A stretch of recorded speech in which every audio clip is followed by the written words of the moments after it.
Hello, everyone. Thank you for joining us for the CEE Financial Aid webinar. My name is Abby Mitchell, and I'm the Communications Manager here at CEE, and I will be your moderator today.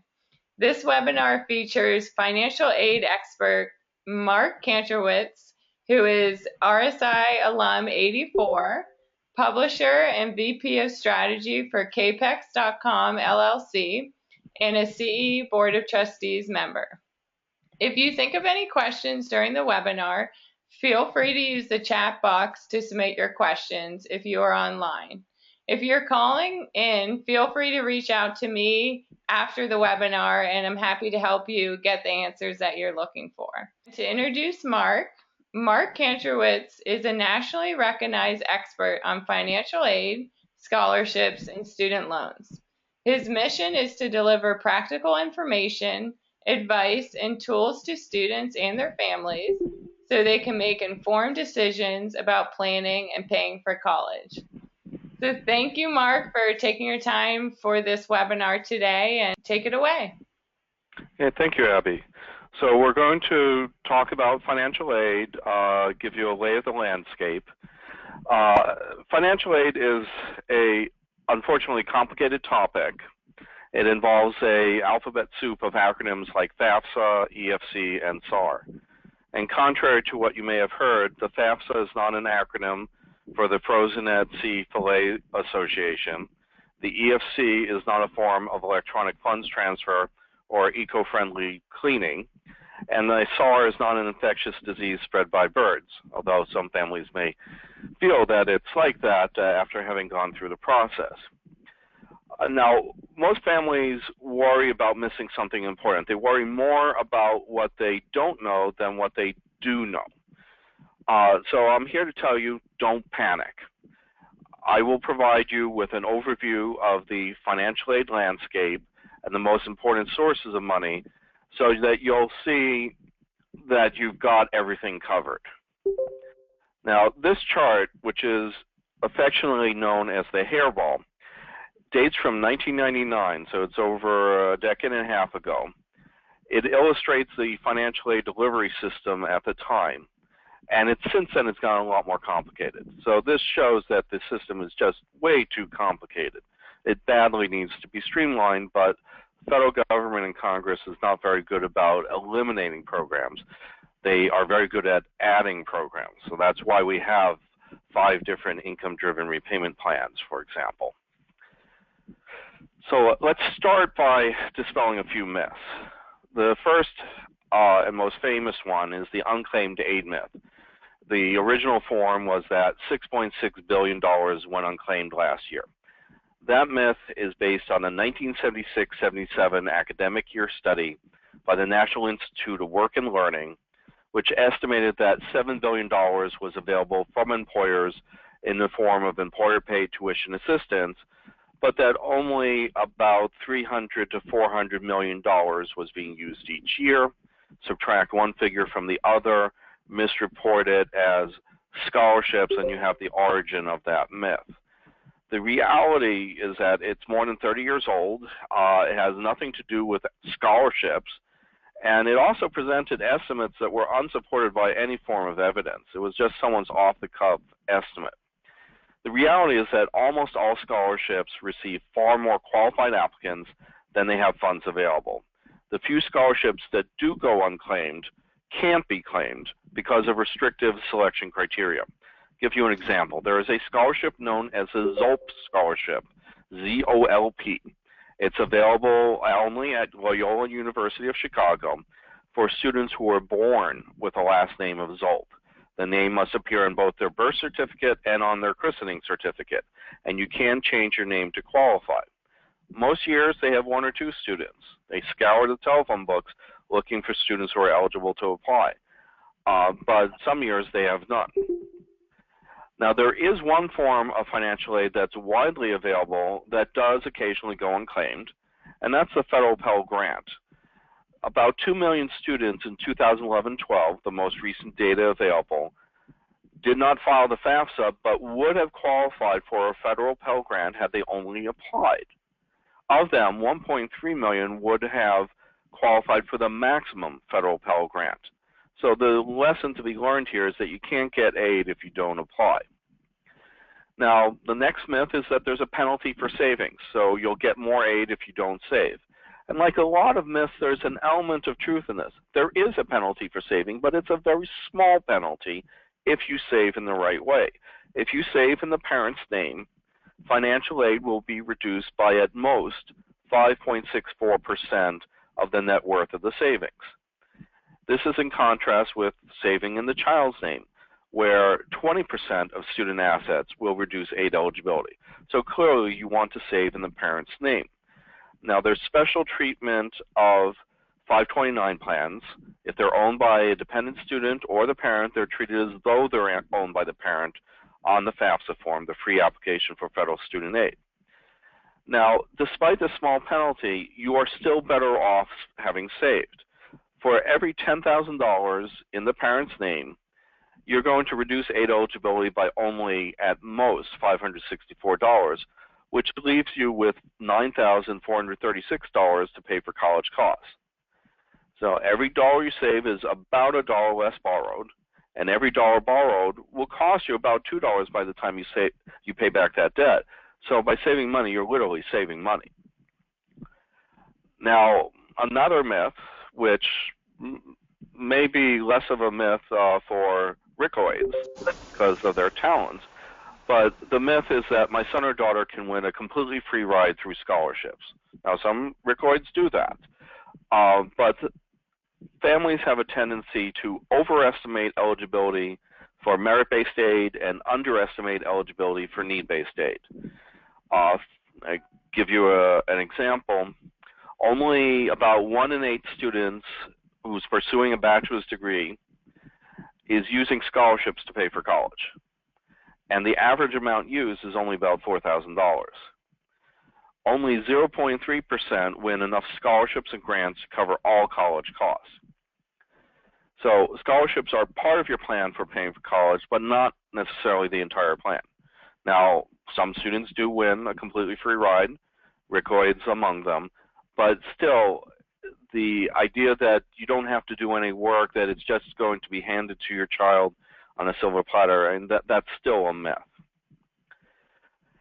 Another myth is that we're too wealthy to qualify for aid, but too poor to afford college. And this is kind of a grass is always greener on the other side argument. The reality is everybody struggles to pay for college, but the net price for a low-income student is a greater share of family income, total family income, to attend a community college, a 2-year public college, than for a middle-income family to attend a 4-year private nonprofit college. And this is, the net price is after all the grants are subtracted. The remaining burden is a much greater share of family income than for middle-income families.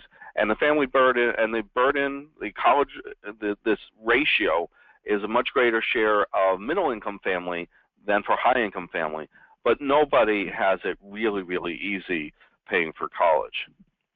And there are some forms of aid that are specifically targeted at middle-income families, such as the American Opportunity Tax Credit, and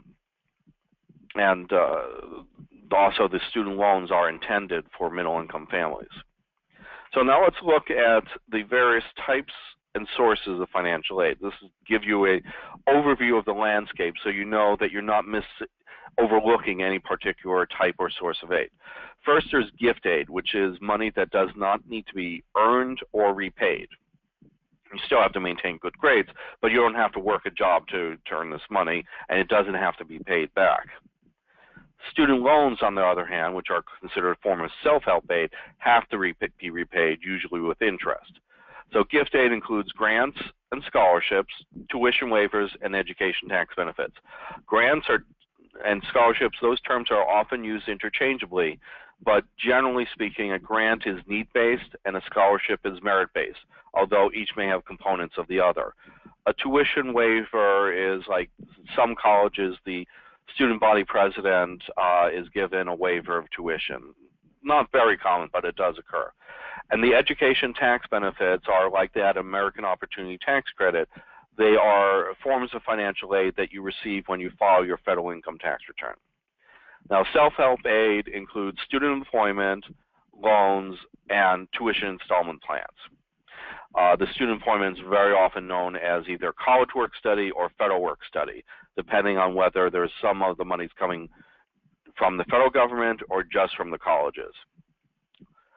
And then there are a variety of other types of financial aid, like military student aid, where you can get a ROTC scholarship, and after the first year of the ROTC scholarship, it's a commitment to serve if you receive it during your sophomore, junior, or senior year. Freshman year, you can try it, see if you like it, and there's no commitment involved. There are college savings plans like 529 plans, cover Dell education savings accounts. Then there's employer-paid tuition assistance, where there are up to $5,250 of money provided by employer for their employees, in some cases dependents of employees, is tax-free to that employee. And then there's, you got loans, but you may not have to pay them back. There are a variety of loan forgiveness programs, usually for service in a national need area. And more recently, we've seen some loan repayment assistance programs like PwC, Fidelity, and now Aetna are going to provide their employees with some help paying back their student loans. And the money comes from a variety of sources. Most of the money comes from the federal government, state governments, and the college and universities themselves. Scholarships tend to come from private foundations, philanthropists, and corporations. And then the student loans will either come from the federal government or a variety of private banks and non-bank financial institutions. And then employers are a major source of money. So if you look at the source of the mishmash of all the aid, 53% is in the form of federal and private loans. 42% is in grants and scholarships. 4% is in education tax benefits, and 1% is in student employment. Now, there are a variety of scholarships out there, and some of them a lot of them are based on artistic, athletic, or academic talent, but then there are some that are just plain strange. And one of my favorite unusual scholarships is for making a prom costume out of duct tape. Okay. And this is a pretty generous scholarship. The first place couple each win a $10,000 scholarship. And there's also the schools will receive some money as well, the school that hosted the prom. And this is sponsored by brand duct tape. And the point of it is that duct tape comes in many colors. And these costumes are incredibly elaborate, as you can see. And you can visit stuckatprom.com for more information. Now, let's suppose that you want to find out, well, where do I find these scholarships? Okay, there's two main places that you can find money to pay for school. One is to file the free application for federal student aid, and you should file this every year, not just the first year, because you may get less money in the first year and more money in the second year. All too often, I see families who file it when their eldest child is in college for the first time. They don't get anything other than loans. They say, why bother? And they don't do it the second year. But that year, they would have gotten a lot more aid because they would have had 2 children in college. And the number of children in college has a very big impact on the amount of need-based aid. The FAFSA, you may have heard previously, is filed January 1st. That's no longer the case. It's filed on October 1st. Of the senior year in high school. So that's coming up in just over 2 months. It is, instead of using the previous year's tax returns, it's now going to be based on the second previous tax return. So for 2017-18, we would use the 2015 tax returns. And it is important to file it as soon as possible after October 1st. There are 8 states that award state aid on a first-come, first-served basis until the money runs out. And there are about a dozen states that have February or March deadlines. A lot of colleges, for their own institutional aid, they may have January, February deadlines. And there's some money that is limited appropriations to the schools, and so when that money runs out, it runs out. So the statistics show that people who file the FAFSA in the first 3 months of the application season tend to get twice as many grants on average compared to people who file it later. And if you file it in the first month, you're going to get more than people who file it in the second month, and so on. And this is primarily because you don't miss the deadlines and you're applying when the money is still available. And the FAFSA is used not just for federal aid, but also for state aid and most colleges and universities. There are about 200 colleges that use an alternate form called the profile form for their own financial aid, but most of the colleges, it's their use the FAFSA information and may have a supplemental application for special situations like if the child's parents are divorced. The FAFSA is available online at fafsa.edu.gov, and as the name suggests, you don't have to pay a fee or have someone fill it out on your behalf. You can fill it out yourself. Then to find the scholarships that are not awarded by the colleges or the federal government or state government, you would use a free scholarship matching service. My company has one. It's at capex.com/scholarships. It takes very little time to fill out the profile, and this profile is then matched against a large database of scholarships showing you all the scholarships for which you're potentially eligible. It's then up to you to apply for those scholarships. And most people assume that scholarships are something you apply for as a high school senior. There are scholarships, though, that you can win in younger grades. There are also scholarships that you can win only after you're enrolled in college. So you need to start searching immediately and keep searching even after you're already in college. For example, there's Jif Peanut Butter has a $25,000 scholarship that kids in elementary school can apply for. It's for making a peanut butter sandwich. Now, that may sound very easy, but the winners are making concoctions out of peanut butter that could be served in a 5-star restaurant.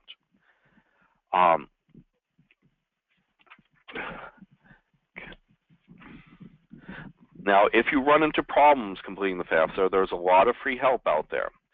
It's a free form, so you don't need to pay a quote-unquote professional to complete it on your behalf, and oftentimes these professionals introduce errors, so I'd be very careful about paying money to anybody, especially if they claim that it's going to get you more money, because there are some things that you can do to increase your eligibility, but there's not all that many things that you can do, and it's certainly not worth paying someone for it. So the first source of free help is the U.S. Department of Education sponsors the Federal Student Aid Information Center. Its telephone number is 1-800-4FED-AID, which is 1-800-433-3243. They also hold periodic Twitter chats via @FAFSA or Ask FAFSA, and they monitor at FAFSA, so you could always post a question there. Though keep in mind, Twitter is public, so don't publicize personally identifiable information. It's better to call the Federal Student Aid Information Center. And the training at the Federal Student Aid Information Center has gotten a lot better over the years. I used to say try best 2 out of 3 times. These days, you're usually going to get the right answer on the first call. Now, the National College Access Network, NCAN, runs something called College Goal Sunday, which are free programs in the evenings and weekends in the first 3 months of the application season, and they provide free help from financial aid experts, such as college financial aid administrators, to one-on-one help completing the FAFSA. You can find the program in your state by going to collegegoalsundayusa.org to get more information about the program. There's a book that I wrote called Filing the FAFSA that is available for free download at my previous employer, advisors.com/FAFSA-book. You can also ask the financial aid administrator at a local college or your high school guidance counselor for help on completing the form. Now, this is slide is we're talking about how do you get more aid. This is the stuff that people try to charge you for. And there's a chapter in my book that goes into a lot more detail. So first of all, the FAFSA is based on your income during what's called a base year. It's now the prior year instead of the prior year. You want to avoid artificially increasing income that year.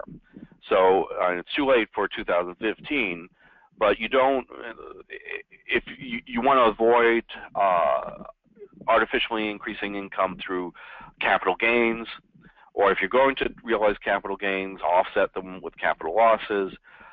Retirement plan distributions can hurt your aid eligibility. So you need to be very careful about income that's earned during that base year and each subsequent year for the 4 years that affect aid eligibility while you're in college.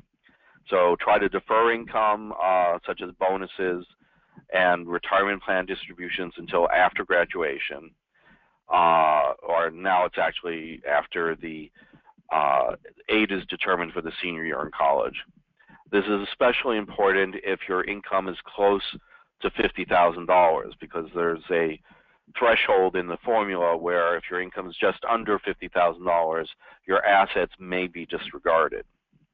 Next tip is to reduce your reportable assets, and that includes paying down consumer debt. Money in the bank hurts you. Having a high debt on your credit card doesn't help you. And using the money in the bank to pay off your credit card debt may actually help you from a personal finance point of view because you may be earning 0.5% on your bank account and paying 14% on your credit card. So just by paying down that credit card debt, assuming you're not going to run up the balance again, you will put yourself in a better financial situation because you'll be avoiding paying that 14% interest. So most forms, so you can change shelter assets by using them to pay down various forms of consumer debt.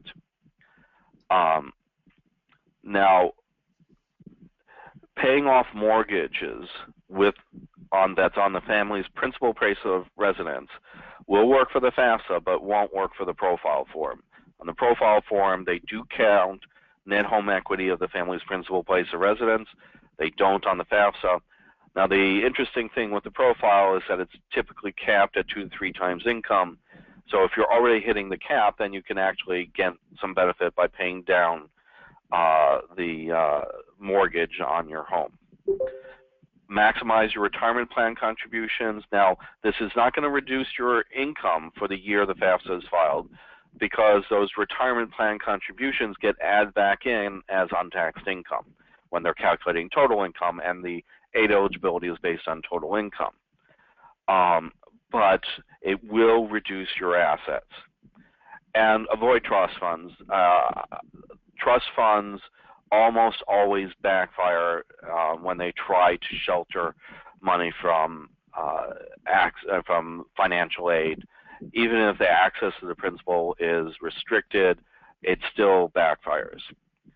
Now, saving strategically, recall that I said that parent assets are assessed more lightly than child assets, so you save in the parent's name, or a 529 plan, you don't save in the child's name. And as an additional note, if a 529 plan is not owned by the student or the parent, it's not reported as an asset on the FAFSA, but any distributions from that 529 plan will significantly hurt aid eligibility because they'll be treated as untaxed income to the student. And that reduces aid eligibility by as much as half of the distribution amount. So I don't recommend saving in the grandparent-owned 529 plan. There are workarounds. You could roll it over into a parent-owned 529 plan, or wait until the after January 1st of the junior year in college to take the distributions. But people thought that it would be sheltered when in fact it was not. If you have any Series E or I savings bonds, you can roll them into a 529 plan. Keep the Series E, the tax benefit on a Series E or I U.S. savings bond has an income phase out. You want to roll them over before you exceed that income phase out. There is no income phase out on 529 college savings plans. If you've saved a lot of money in the child's name in an UGMA or UGMA account, you can improve the financial aid impact by liquidating the account and using that money to fund a custodial 529 plan account. Because that custodial 529 plan account, which is owned by the student and the student's the beneficiary, will be treated as though it were a parent asset on the FAFSA, therefore yielding a more favorable financial aid treatment. Let's just see. Maximizing the number of children in college at the same time. If you have the parent contribution is divided by the number of children in college. So if you go from 1 child to 2 children in college, it's like cutting the parent's income in half. It has a very big impact. There are about 6 dozen colleges that have no loans financial aid policies. So the financial aid that you receive will not include loans at those colleges. That tends to yield a lower net price than in most other colleges, even in-state public colleges. Princeton University, the college that started the trend, has an average debt at graduation among those who borrow that's less than $6,000. Don't miss deadlines. I mean, if you miss the deadline, you miss the aid. And then finally, appeal for more aid, and I'll go into a little bit more detail in the next slide. If you have unusual family financial circumstances, and that can include job loss, salary reduction, volatile income from one year to the next, anything that distinguishes you from the typical family, such as high unreimbursed medical costs, or you have a special needs child, or you have high dependent care for a parent who's living with you, or if the parents have gone back to college and are going to college at the same time as the children, that is a special circumstance. And the appeals process is driven by documentation of these unusual circumstances.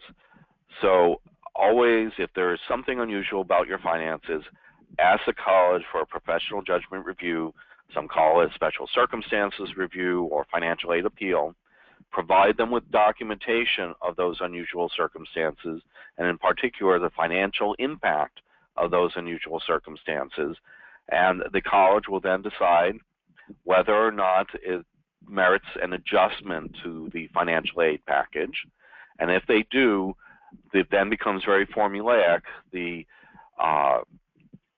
financial impact will then drive the change. So if you had a salary reduction, your salary dropped by $30,000, they will substitute the estimated salary during the first year of that academic year, and for the prior income, the base year income.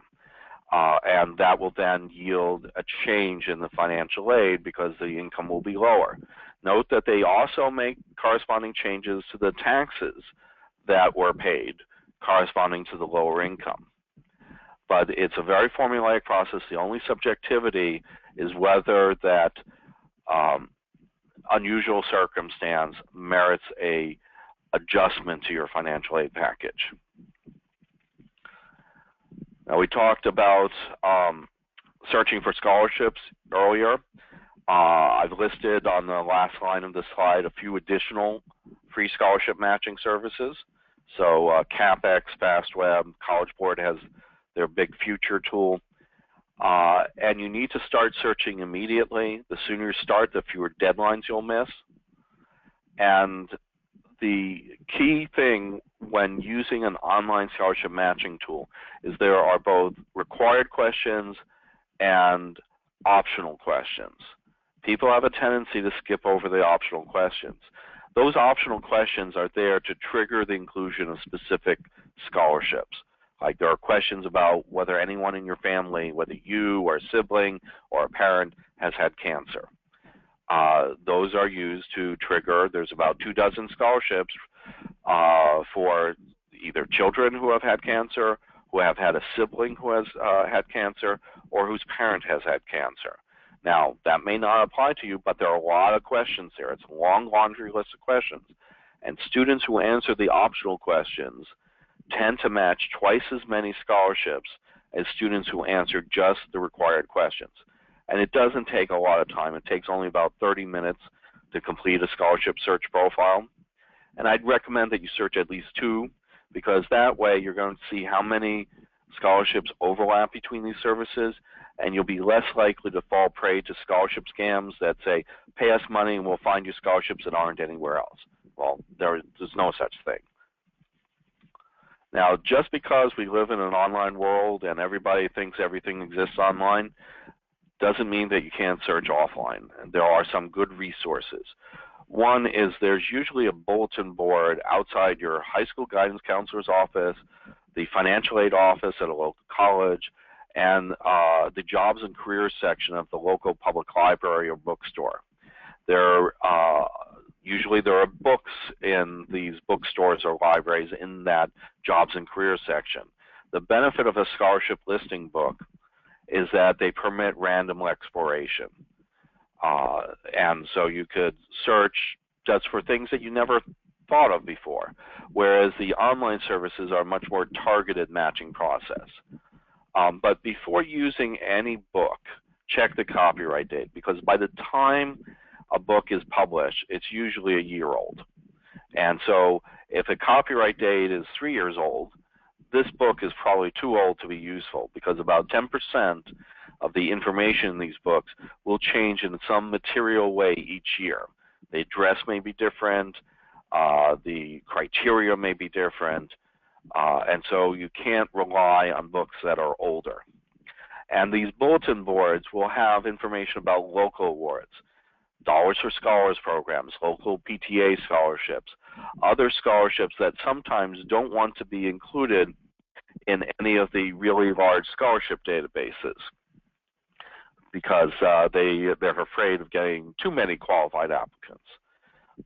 So they will try to limit who knows about them. We actually, in our database, we have a lot of local scholarships, but sometimes there are awards that ask us to exclude them, and we honor those requests. And the key to winning a lot of scholarships is to treat this like a part-time job. Every single night, you're going to write an application to some scholarship. You need to apply to every single one for which you're eligible, because it's a bit of a numbers game. I've served on so many scholarship committees where the choosing among the finalists is incredibly difficult because they're all great. There's no wrong choice, which means that when you comes to the most talented students, sometimes you're not going to win that scholarship, sometimes you will. The more scholarships you apply to, the greater your chances are of winning one. And sometimes students don't want to apply to small awards, especially essay contests. For some reason, they don't like writing essays, and that makes these less competitive and easier to win.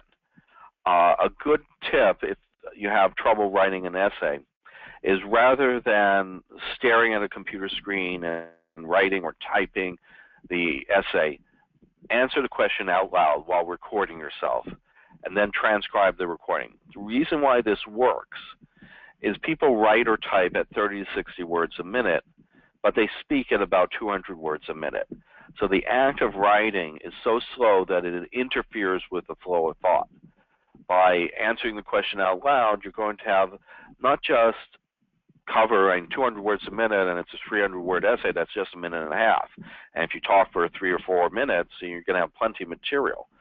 But it's going to be a more passionate response, a more powerful essay. You'll need to create an outline after the fact to organize your thoughts, because answers out loud tend to be stream of consciousness. But it's a good technique for dealing with writer's block. And the same technique can also be used for proofreading. Print out that essay once you've written it. Don't look at it on the computer screen, because things look different when they're printed out than when they're on the screen. And read it out loud. Any place you stumble, any place you have any kind of disfluency, put an X until you're done with reading through the essay. Every X, there's going to be some issue that you need to address. It may be lexical choice. You may have used the wrong word. It may be a spelling error, a grammar error.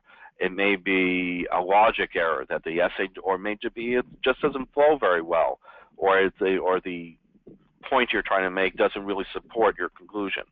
Fix all those problems until you can read the essay from start to finish without stumbling, and then you have a good essay. Other advice, read the instructions on the scholarship application carefully. Oftentimes people don't really read the instructions, and they write an essay that, wonderful essay, is just not the one that was requested. Also, understand a little bit about the organization that's sponsoring the scholarship so that you figure out what they're trying to get at. And give examples. Tell a story. Don't give generalities. And don't talk about, I'm a leader, for a leadership question, without giving examples that demonstrate your leadership. Because the scholarship selection committee is going to have a bunch of people, each of whom is going to champion one person to be the winner. And they need more than just you're saying that you're a leader, because what are they supposed to do, take your word for it? Rather, what they need is evidence that they can present that says this student is a leader because when they were running for student government, they saw a need and they filled it, and they spent a lot of time volunteering and getting all their friends to volunteer, or whatever that example is. That gives them evidence that they can use to argue for your winning the award. Send applications that are sent by the postal mail, return receipt requested by certified mail, so you have proof of mailing. Keep a photocopy, because things sometimes do get lost in the mail, and if it's lost, but it was received by them and you have proof that it was received, they'll let you send in your photocopy, or a photocopy of your photocopy, because you have proof that they did receive it on time. Otherwise, if you send it in late, you're not going to get the award. I mentioned earlier scholarships for younger students, like the GIF Most Creative Sandwich Contest. There are a large number of them. There's National Spelling Bee, National Geography Bee, National History Day competition. There's a scholarship for MIBsters, which is kids who play with marbles. There's a DuPont Challenge Science Essay Competition, Doodle for Google. There are a lot of scholarships that younger kids can win as well. The top prize in that GIF sandwich contest, peanut butter sandwich contest, is $25,000, so it's nothing to sneeze at. Beware scams. I mean, anytime people are giving away money, there are scams that are trying to get you to separate with your money. And the key is that if you have to pay money to get money, it's probably a scam, because scholarships are about giving out money. They're not about collecting money. Another variation on this rule of thumb is more than a postage stamp to get information about a scholarship or to apply for a scholarship. Because there are scholarships that are run as for-profit enterprises where they get 100,000 students to send in $3 or $5 each, and they give out 100 $1,000 scholarships. They just profited because they're collecting, let's say, $500,000, and they're giving out $100,000. It's not in your best financial interest. And if someone says that they guarantee that you'll win a scholarship or that you've already won and you don't remember applying, it's a scam. Often they'll have some sort of plausible reason why you need to send them money, like that you need to pay the taxes. Well, it doesn't work that way. If you have to give them money, it's a scam. And be careful about personally identifiable information like your bank account numbers, credit card numbers, social security numbers. You should not need to give this to apply for a scholarship. Now, if you win the scholarship, you might need to provide your social security number if it's more than $600 for tax reporting purposes. But if you won, you can talk to a financial aid administrator or guidance counselor to verify that it is a legitimate scholarship before you give out that personal information that could subject you to identity theft. And beware of anybody who says, give us money and we'll help you get a loan forgiveness or a better loan. These are called advance fee loan scams. And if you have to pay money up front, it's a scam. And education loans never require upfront payment of fees. The fees are already deducted from the disbursement check. And you may think that, what's the harm in giving them the numbers from my bank account's check? Well, that's all they need in order to withdraw money from your account. It's called a demand draft. Doesn't need to be signed by you. All they have to do is submit this at a bank or electronically, and they just empty your bank account. Now, another form of financial aid is the education tax benefits. I mentioned the American Opportunity Tax Credit. These are benefits that you claim when you file your federal income tax return. And there are 3 variations. And remember, Congress likes to create programs. They don't like to remove programs. So the best of these is the American Opportunity Tax Credit. If you qualify for it, take it. It's better than the other 2. If you don't qualify for the American Opportunity Tax Credit, then the Lifetime Learning Tax Credit is usually the best. The only reason why anybody ever claims the tuition and fees deduction is because it affects your adjusted gross income, and sometimes that leads to a side effect. Like if your AGI is below a certain threshold, you might qualify for certain tax benefits or other benefits. The Lifetime Learning Tax Credit is usually used by graduate and professional school students who are ineligible for the American Opportunity Tax Credit, which is limited to just 4 years of post-secondary education. There's also a student loan interest deduction that can be claimed on both student loans and parent loans.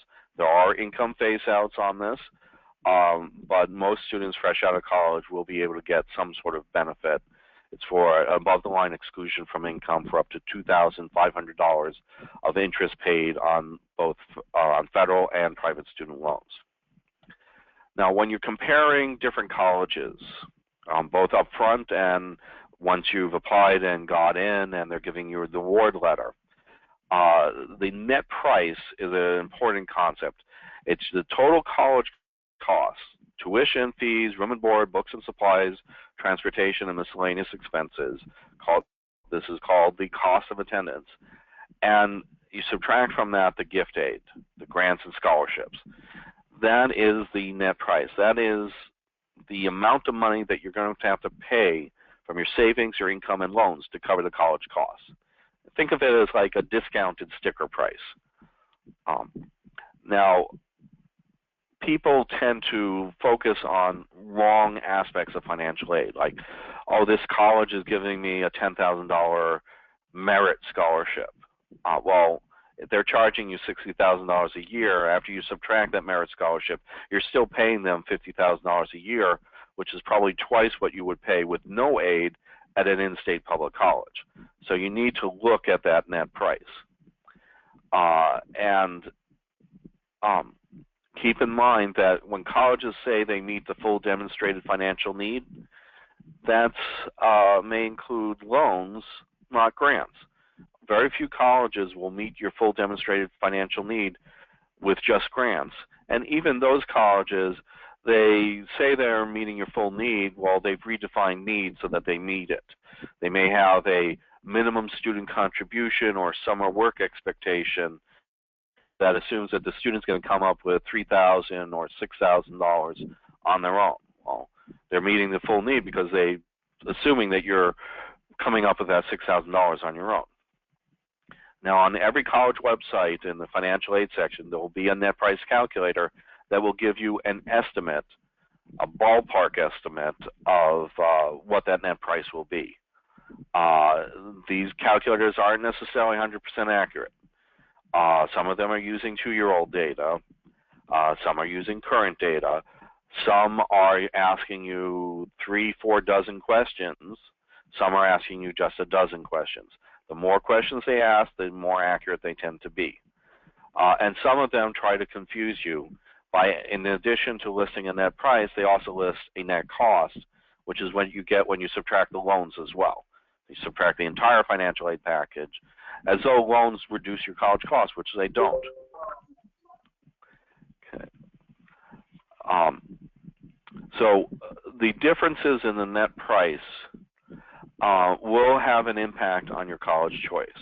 If it differs by less than $1,000 between two colleges, it shouldn't affect your choice of college, because that's in the noise. But if it's more than $5,000, most families will go to the less expensive school, even if the more expensive school has better brand name. And it's in between these two figures that families agonize over the decision. The net price correlates very well with debt at graduation. So if one college is $5,000 more in the net price than the other, and this is just a one-year figure, well, multiply that by 4, and you got $20,000 of additional debt to attend the more expensive college.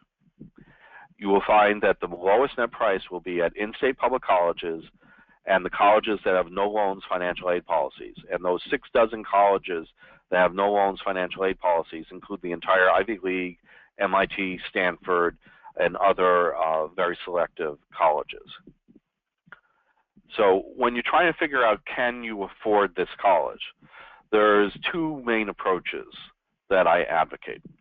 One is you take your total family resources, how much you've saved, how much you can afford to contribute from income each year, how much is reasonable debt. That's your total resources to pay for the 4 years, and then estimate the net price for the entire education, keeping in mind that colleges tend to increase the net price in subsequent years. They do what's called front-loading of grants, so you get a more generous aid package your first year than in your sophomore, junior, and senior year. And then you compare the two. Now, reasonable debt is debt that can easily be afforded to repay. So if your total student loan debt at graduation will be less than your annual starting salary, you can afford to repay that debt in 10 years or less. Same thing for parents. If you're going to borrow, your total debt should be less than, for all your children, should be less than your annual income. And that assumes that you have 10 years available to pay back that debt, so that you'll pay it off in full by retirement. If retirement's only 5 years away, you should borrow half as much. So once you know the resources and you know what the net price is, you compare them. Total resources exceeds the total net price for all 4 years, then you can afford to attend. If total resources without any loans exceeds the net price, then you can definitely afford to attend without incurring any debt. Another approach to this is more of a summary comparison. It's what I call the College Affordability Index, and that's the ratio of the net price, either 1 year or 4 years, pick whichever measure you want to use and just use it consistently, to total income. That's adjusted gross income plus untaxed income. And this is more of a cash flow measure. Usually you're just using 1 year.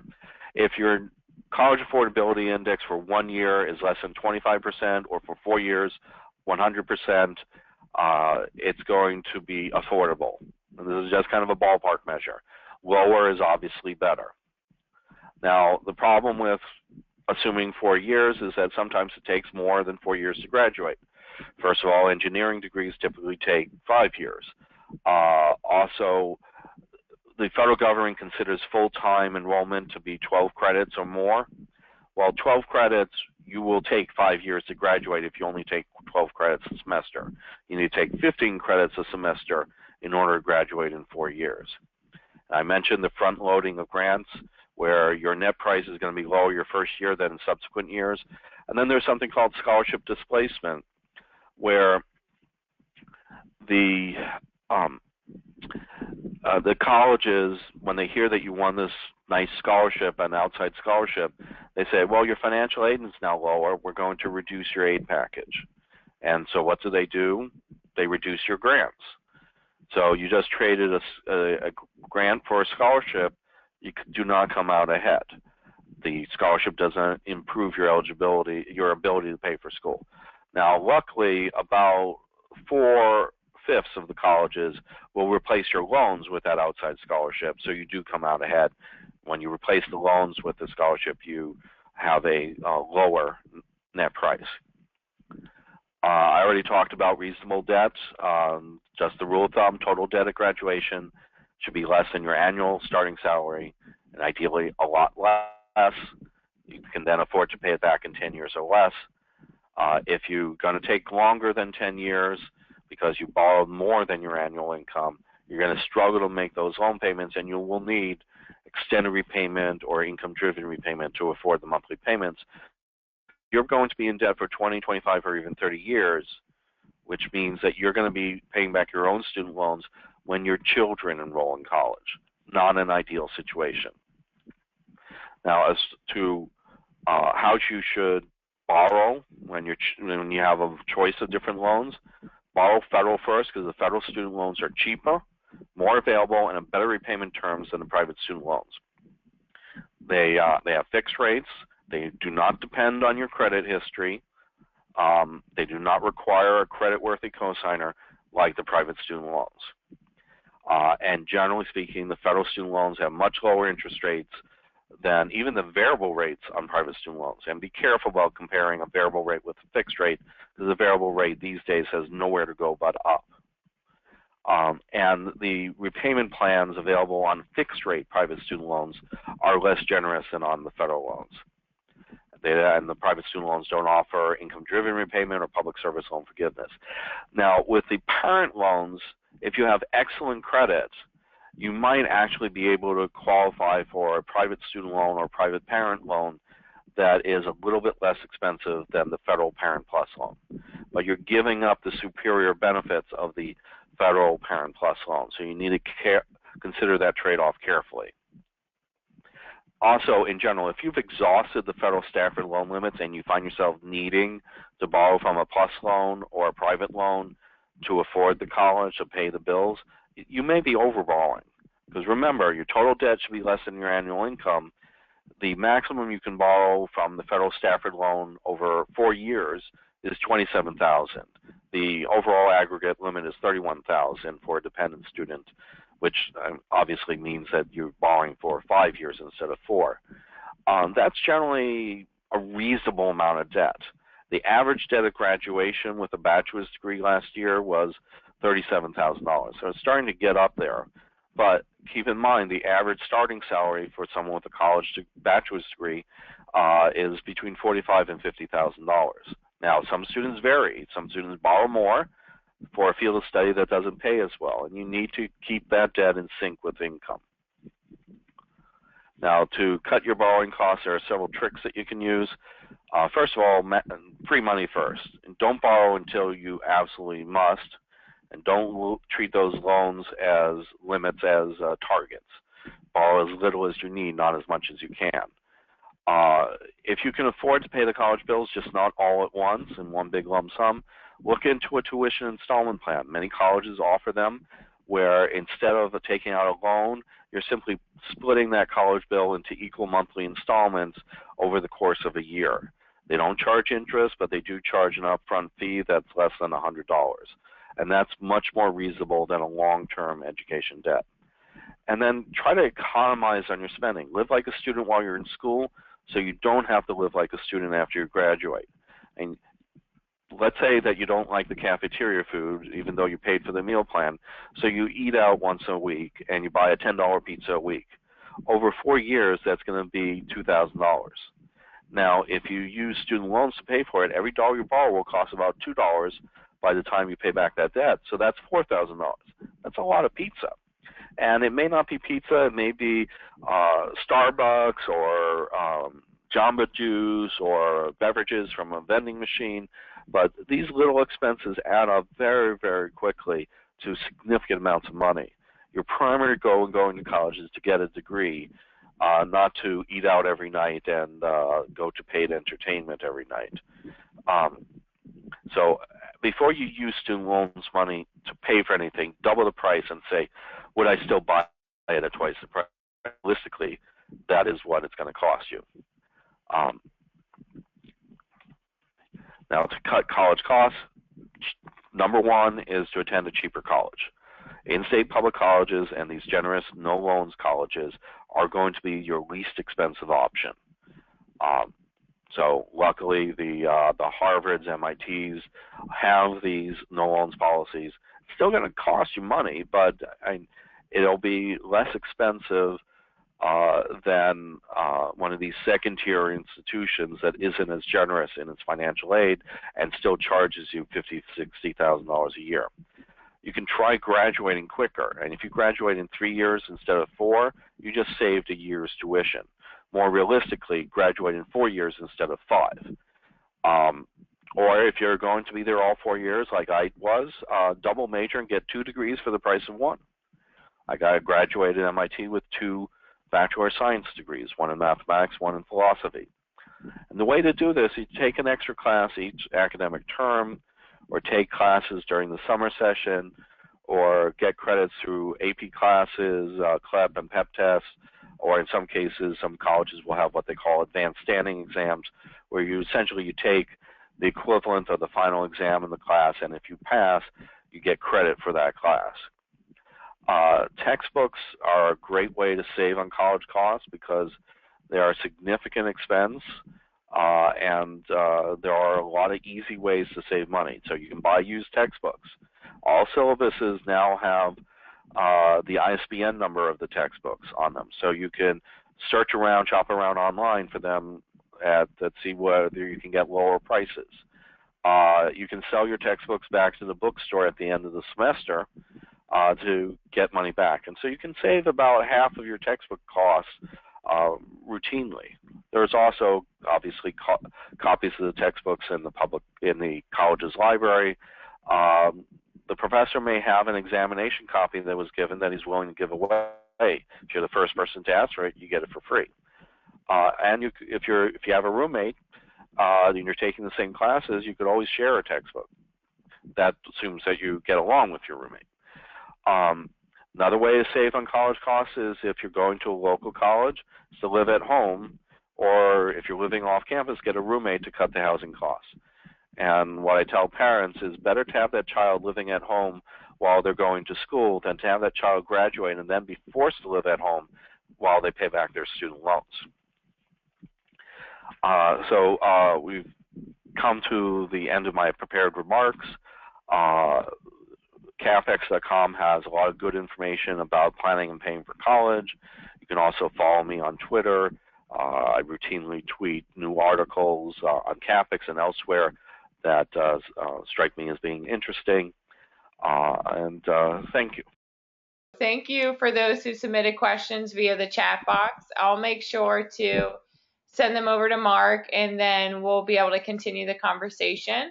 Just to wrap things up, thank you again, Mark, for taking the time to walk us through this. There's a lot of information, but it's a very hot topic.